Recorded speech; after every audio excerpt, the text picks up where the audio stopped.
கிட்ட வந்தானா நீ நீ என்ன சொல்றீங்க நீ போ எனக்கு புரியல அது வேற விஷயம் புரியலையா உனக்கு புரியலையா எனக்கு சரி புரியல. இப்ப விஷயம் சொல்ற அப்படின்னா நீ வந்து அதே மாதிரி உனக்கும் புரியுதா இதுக்கப்புறம் ஃபார்முலா கழிச்சு போட்டேன் என்ன 2 நாளா 3 நாள் எதுவா இருந்தாலும் இருந்து போறேன் என்ன என்னாச்சு Just 3 days, I'll just go out and I'll live my life.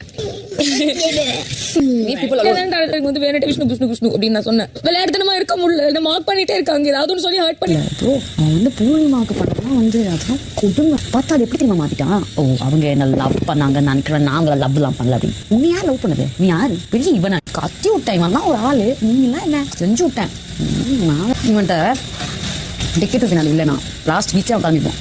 Ticket finale எவ்வளோ கேட்பாங்க வாங்க. அக்ஷயா பிடிச்சி உட்கார வச்சுன்னு மாயா வந்து ஒரே மண்டே கழுவினுங்கிற ஏன் தான் இப்போ இதெல்லாம் பண்ணுகிறான்னு தெரியல. டிக்கெட் ஃபினாலே இல்லைன்னா இந்த விஷ்ணு வந்து எப்படி வந்திருப்பான் தெரியுமா, அவன் எப்போ போயிருப்பான் தெரியுமா, அவன் எவ்வளோ கேவலமாக ஜெயிச்சான் தெரியுமா, இதுவான்னு பேசின்னு வந்து பூர்ணிமாவுக்கு பண்ண துரோகம் பெரிய துரோகம் வந்து நான் அவங்கள லவ் எல்லாம் பண்ணல அப்படின்ட்டான் அப்படின்ற மாதிரி பேசினுக்கிறாங்க. யார் உங்களை லவ் ஸ்ட்ராட்டஜி யூஸ் பண்ண சொன்னது? அவன் பின்னாடி வருவான்னு வச்சிங்களா?